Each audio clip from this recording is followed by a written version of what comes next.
Valentine's Day. Happy Valentine's Day, mind you.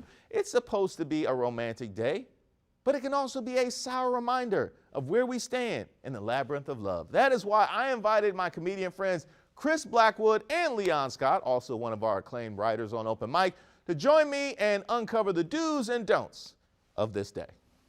How early into a new year do you start thinking about Valentine's Day? When is it, like when did this first cross your mind? For me, it usually happens around February 13th. That's when I first start to think about it.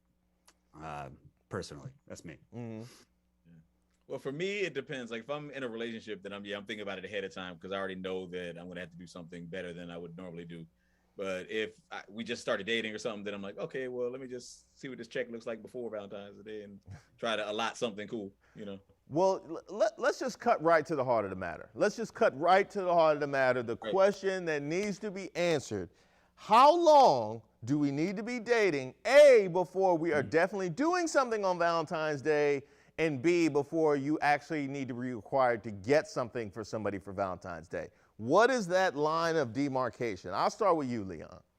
Man, I feel like the moment when you're dating, if you've been dating someone long enough for them to actually expect that you're there on Valentine's Day, then yeah, you should probably start planning something.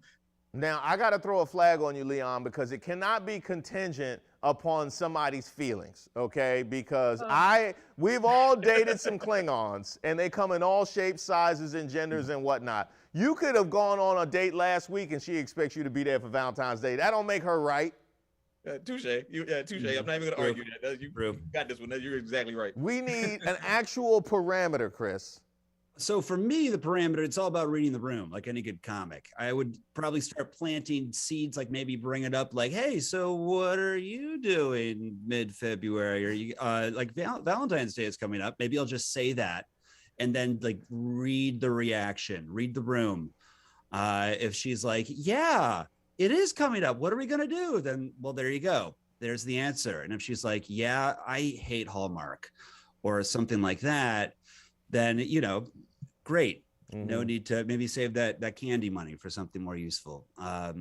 So yeah, I would read the room. I think it depends. Okay. All right. Now, what do you think is the best gift? Because we really, I feel like as men get short shrift because we don't communicate well on exactly what we want on Valentine's Day and what would be a good gift. And therefore we get stuck with the secondhand chocolate.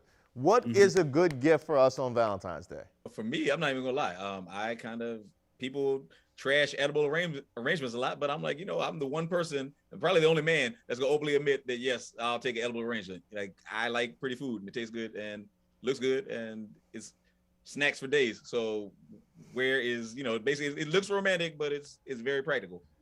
I can't be the only one, Chris, that thought that Leon was just asking for edibles. I literally, that's where I thought you were going. Not just you. No, no. I feel like he said edibles and then he threw in the word arrangements just to be classy. Yeah. A bunch of guys watching just like, oh, we were so close. We need a spokesman to say what needed to be said. Oh, yes. He was so close to being the spokesman for a new generation of y'all players and playettes out there. By the way, if you want to hear more from Leon and Chris, they'll be performing at Union Stage for Grassroots Comedy's 5th anniversary on February 16th. Just head over to grassrootscomedy.com for tickets where you can use our code GetUpGrassroots, one word, for a discount. Now, coming up on Open Mic, how does a random day in the middle of February actually become the landmark in love each year? You know what? Like many things, it all goes back to the church. Find out next. And remember to hug an uncoupled friend today. I honor all of the single population on this, the romantic of days. And of course, we want to hear what you think about the show. Send in any questions, comments, or concerns to me. I'm at Reese Waters on most social media, Mr. Reese Waters on TikTok, or email rwaters@wusa9.com. Have I told you I love you today?